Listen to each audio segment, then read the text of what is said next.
Getting the bike wiped down. I'm taking it up tomorrow. Getting it inspected, getting the tags on it again. I've been trying to do a little bit every day, build my strength up. So I'm not willing to let it go yet. I'm gonna have to keep trying to ride it. It means too much to me to let it go. So I'm gonna go up and get the tags, ride again tomorrow. Just wiping her down. She was dirty as hell. She's still dirty, but she looks better than she did. You can kick rocks if you don't like how I talk. Amy got me this to put phone on, but I don't trust it enough to try to ride. You get going down the highway, that phone ain't gonna sit in that fucking thing. Just ain't gonna do it. This shit dirty. Poor Rosie. Whole lot of Rosie. When I bought this bike off of Dave, he said, "What's the fastest bike you ever rode, Mark?" I said, "Well, back in the day, my buddy Troy had that VMAX, and that VMAX at the time was one of the fastest bikes off of, stock off the line." And he said, "Well, hold on." And then after I bought it, I went over to get it. He said, "Yeah," he said, "that bike's really too much for even me," for talking about himself. And I was like, "Well, that's fucking reassuring, Dave." I mean, he's a Korean War vet, and that gives you some idea to his age. And the man's got thousands of hours riding experience, more than I do. And yeah, he said that bike was too much for him. And first time I got on her, knocked it down in first gear, pulled out of the driveway, turned left, and went to shift real gentle into second gear. Almost lost the handlebars. I mean, I had a hold with my right hand, but my left hand came off the handlebar grip. And I was like, "Oh shit." She almost bucked me. And what it is she's got that racing carburetor on her. It's the biggest Evo engine that Harley makes, and then it's bored out. And then he's got that racing carburetor on it, so she's thirsty. She's got to have gas. If you don't give her gas, she's going to start jerking and want to kick you off. But we were rolling real good last year at the end of the year, and the beginning of this year. I mean, we was feeling each other, and I was feeling her, and she was feeling me, and we were starting to become one. And then everything went to hell. But I'm gonna try getting my strength back so I can ride her a little bit longer.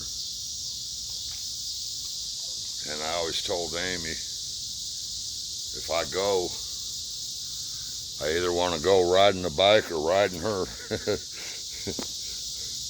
I told her, I said, the only way people would know the difference, they go to I'm not having a funeral, but show up at the funeral home, and the funeral director be like, "Yeah, we try to get that smile off his face, but we can't, and he's got quite the erection down there, so we just put a pillow over that and put his hands on the pillow, and the only way anybody be able to tell if I died riding the bike or Amy is if I died riding Amy, I'd have hair in my teeth, and if I died riding a bike, I'd have bugs in my teeth. I'd be smiling either way. The ultimate way to be die riding the bike while I'm riding Amy, but that's not acceptable because that would mean she would get hurt. But those are two of my favorite things. These are a few of my favorite things. You know what? I bet you that thing won't even make it down the street and back.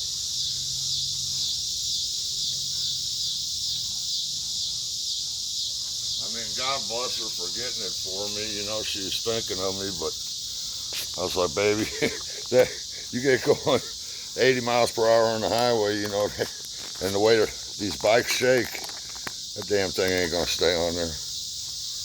You can kick rocks. If you don't like how I talk, I'ma keep on talking and walking my walk. Oh, Rosie, such a good girl. I love you. I love you, Rosie girl. Whole lot of Rosie. You could say she got it all. Never hit a woman. Gotta push. This bike's got manual pressure relief valves, one on each cylinder. You gotta push them in.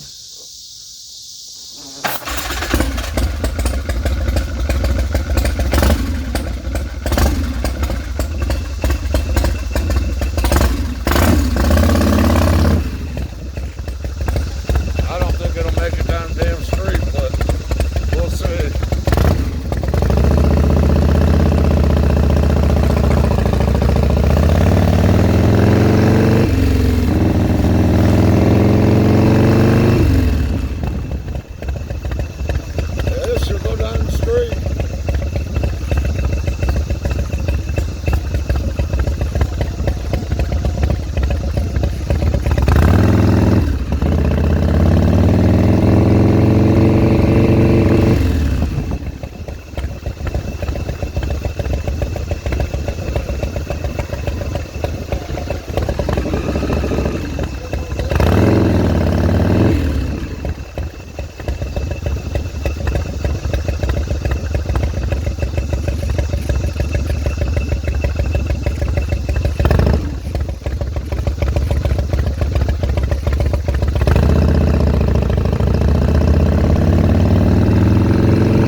You don't like how I talk?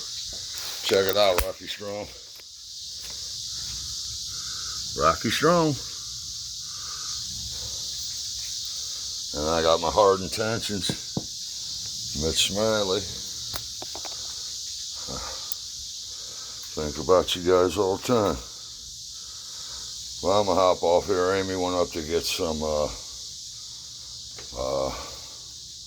Raising Cane's.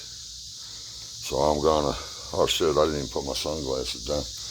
I wasn't going fast, I was going slow through the neighborhood. I got the tags are expired.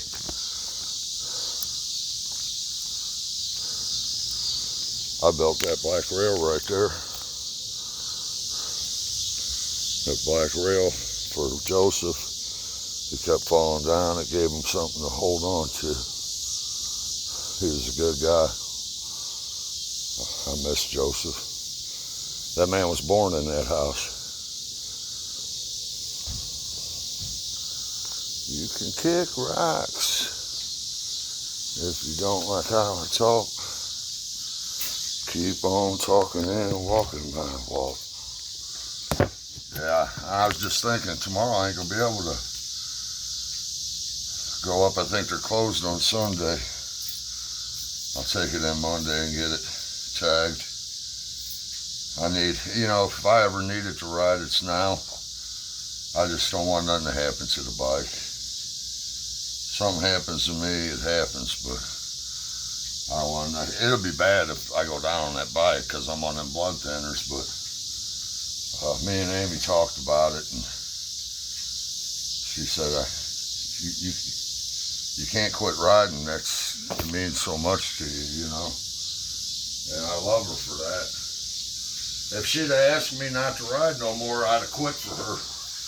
I guarantee you, there's nothing that woman could stab me in the heart. And my last words to her would be probably why, and then I love you. But yeah, I'm gonna take it up Monday and get her tagged. Cause you can kick rocks. When did I get old? When did everything change? I don't recognize this world. I don't remember this pain. Did time slow down? Or did time speed up, or did I slow down? When did I get old? It's all behind me now. When I was a little boy, that right there was every year, me and my dad and my brother Kenny go cut wood. And that was my little maul. Second grade, swinging that damn maul, splitting wood. My dad ran the chainsaw, I split it, and my brother stacked it in the truck. I remember one year, I spent the night at a friend's. I was in grade school, and I missed. Dad said, you need to be home 6:30 in the morning. And I was late, and they left without me. And that's back when it got cold. I mean, your snot would freeze up in your nose. And he got home, took the belt to me, and then he said, you're unloading that truck by yourself. And I was out there for about an hour and a half, freezing my ass off unloading that truck. But that next year come, I didn't miss that truck whenever it was time to go cut wood. He painted my back porch red. Hey, Salty, what's up, my buddy? That's my little buddy, Salty. The guy he was part of a feral pack. He was a puppy. And the man that got the dogs and adopted them out, he had to use a dog catcher pole because Sully's mama, they were puppies, they were just weaned. And I guarantee you that she went just apeshit crazy, but he's got this thing with men where he was terrified of men, and I know what it's from. He's traumatized. He saw that. And even though the guy had good intentions, he didn't know that. And about 4 months ago, he rolled over on the bed and let me rub his belly. And, we don't put our hands on our animals here. They're part of the family. And I had one guy tripped over one of my dogs one time. He goes, you stupid dog. I said, you're stupid, motherfucker. You're the one who tripped over him. Watch where you're walking. You just stepped on my dog. He lives here. If you don't like it, get the fuck out. trip over my dog and get mad at my dog. Now I'm mad at you. Ain't my dog's fault you're a dumbass and backed over my dog. But, yeah, he's just now starting to trust real good. He's Amy's dog. Come here, buddy. My salty boy. And this is Henny Penny. Henny Penny, the little Jack Russell. We get all of our dogs from the pound and stuff because, I don't know, I like the mutts. I'm a mutt myself, and the mutts seem to have a lot of personality to me, and it keeps, it's less chance other ones got to be put down. But this dog is so damn intelligent. Well, about a year after we first got him, he'd grab my cigarettes. Or he'd pull my sock off my foot, and he wouldn't run. He'd sit there with it hanging in his mouth. Want me to get up and go after him and get it. And I told Amy, I said, they got them buttons that dogs push. And he's got one for his water, one for outside, one for his food, And when he wants something, he'll push the button. He wants to go outside. It says outside potty. Amy can record her own voice on it. And he's a cock blocker, too. We go in the bedroom at night, and I don't want the dog guy's nose up my butt, so we leave him out here in the living room, and I can hear him, outside potty, outside potty. He just spams that damn button. He's something else, but he's highly intelligent, and that one right there is strong as hell. I never had a little Jack Russell Terrier before, and she's just a solid muscle, just solid muscle. I was amazed at how incredibly solid she is. And she had puppies out on the street, didn't you, Henny Penny? Come here, baby. Come here. She's my snuggle buddy. She snuggles at night with her pawpaw. There's my salty boy, such a handsome guy. Yeah, he argues with me too, watch. Where's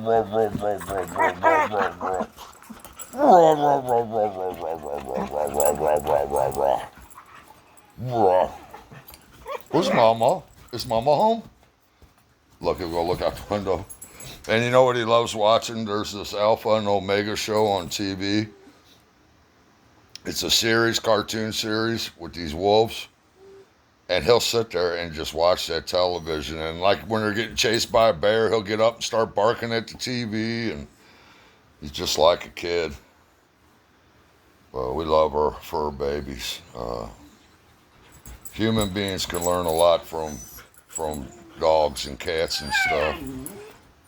Like loyalty, for one thing. I would say unconditional love, but I don't feel that love should ever be unconditional. If somebody's beating on you, treating you like crap, you shouldn't stick around and still be trying to love that person. There should be some conditions on it, but as far as love and loyalty and stuff like that goes, dogs have human beings beat almost every day of the week and the second Tuesday of next week.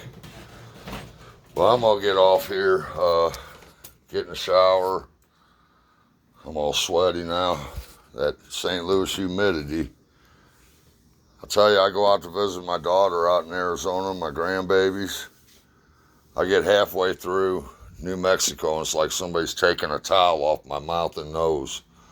I can breathe so much better in that dry air. But I don't got the energy to be moving again. I come up out of the dirt right here, and I'll go back into the dirt right here if I have my way about it. My mama, she grew up about a quarter mile that way, and my dad grew up about 3/4 of a mile that way. And they met each other in high school, and bada bing, bada boom, out popped Mark. Little baby Buddy Hackett. There's me and Mom right there. I was a little chubby guy. I had drumstick legs. Get back, guys. Come on now. Here, I'll help you. Get back, Henny. I gotta get up early and cut that grass in the morning. There's a neat story. Let my granddaughter painted me that motorcycle. My granddaughter Harley. She's so smart. So talented. I got neat stuff from the grandkids. Says best grandpa ever, hands down. It's got little hands on there. And then they put, little Liam and Harley did this one for me when they come to visit. It's got their little hand and footprints, and it says best grandpa we ever saw, and it's got a handsaw on there. And my son Josh, he where the hell is that thing? He gave me, I got it here somewhere. It's pretty cool. Oh, I saw it downstairs. Josh was my right hand. Me and him used to do everything together. He went out to fly remote control airplanes with me at the Tucson International Modelplex Association, TIMPA. Anytime I was working on a car, truck, the house, he was always right there with me. The boy saving himself a lot of money. Well, he's not a boy anymore, he's a man. But yeah, he got this for me for Father's Day. It's a hammer and a little tape measure in there. And it says, "For Dad, my very first teacher." I miss them terrible. I just missed going to my son Seth's wedding. I was planning on going and everything, and then my oldest got to run his self-righteous mouth, and we got into it. And I mean, I was foaming at the mouth, and I didn't feel if I was around my dad and stepmom that day that I didn't feel it would be a good thing for anybody, especially my son. I feel bad that I missed it, but if I thought, I know myself, that's how I've learned to change. I know my weaknesses, I know my strengths. And that temper of mine has always been a weakness. And my stubbornness. But I'm justified in my anger. And when I'm justified in my anger, I'm not gonna lose. I'll do whatever I have to win. And I mean, I can't remember being that angry in a long time. You know, my oldest, he's biologically not mine. I've raised him since he was 3 weeks old. And he popped off one time and told me I need to take responsibility as a parent. I said, I raised you your whole life. How's that for taking responsibility? You signed all parental rights to your own kid away. Self-righteous prick. I don't like that self-righteous shit. He does know a lot about God. He reads the Bible, and I'm glad he reads the Bible. I know he's seeking the Lord. But when he wants to lecture me on something that's seriously hypocritical, I get angry. I don't need no lecturing from that boy. I've done a pretty good job of turning myself around, but we got into it. He's acting, ever since I got this emphysema and I ain't breathing good, he's been swelling up.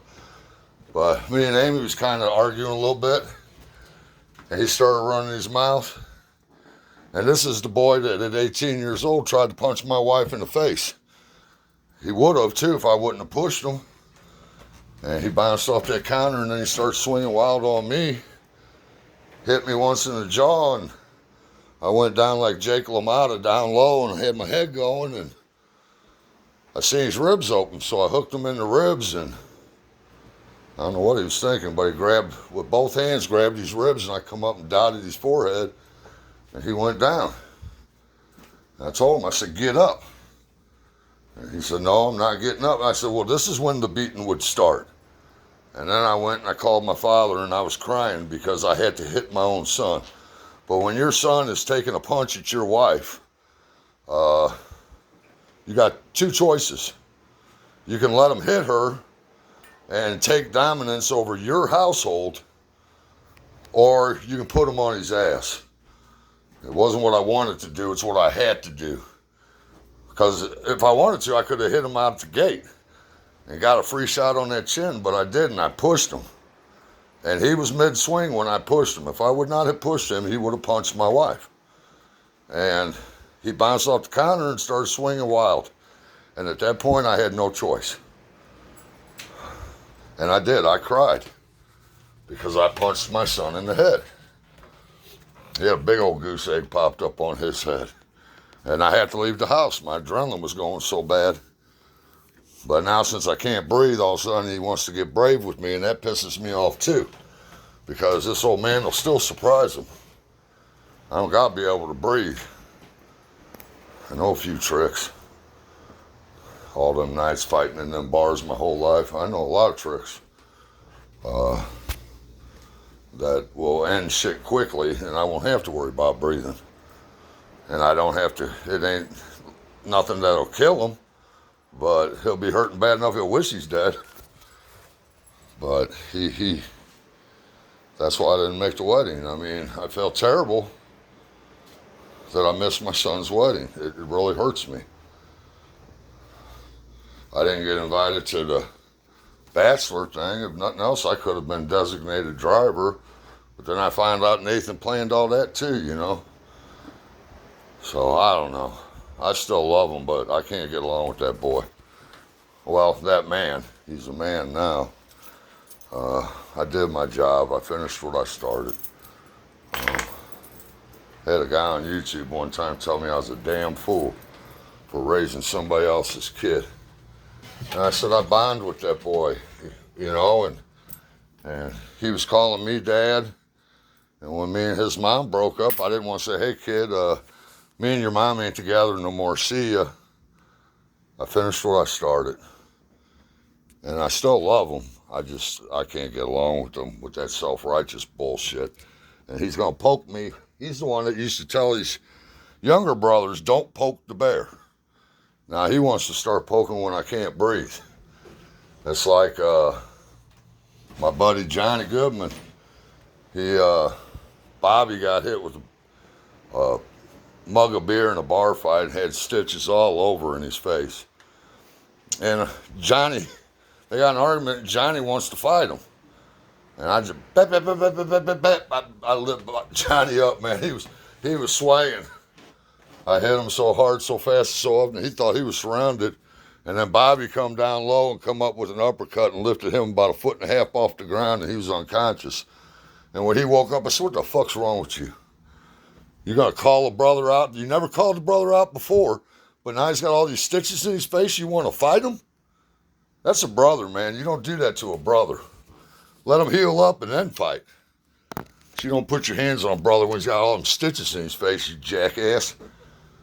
And it made me mad when Johnny did it, and it made me mad when my son does it. In my prime, he didn't want none. Me and Seth, we'd put on boxing gloves all the time, 8-ounce gloves, and go at it. And Nathan, no, he don't want to box. Then he wants to swell up when he knows I can't breathe and my body's broke down. It pisses me off. But ultimately, it's my fault I wasn't at my son's wedding because I'm responsible for my temper. I'm responsible for my anger, and I didn't control it very well that day. But the reason I didn't go was out of love. I did not want to go and have my dad or my stepmom ping me out and ruin my son's wedding even worse than I'd already did. But it's on me. People do things, you're still responsible for the way you react to those things. And I did not do a good job that day. But I'm going to hop off here. May all your ups and downs be in your bed, and don't let your meatloaf.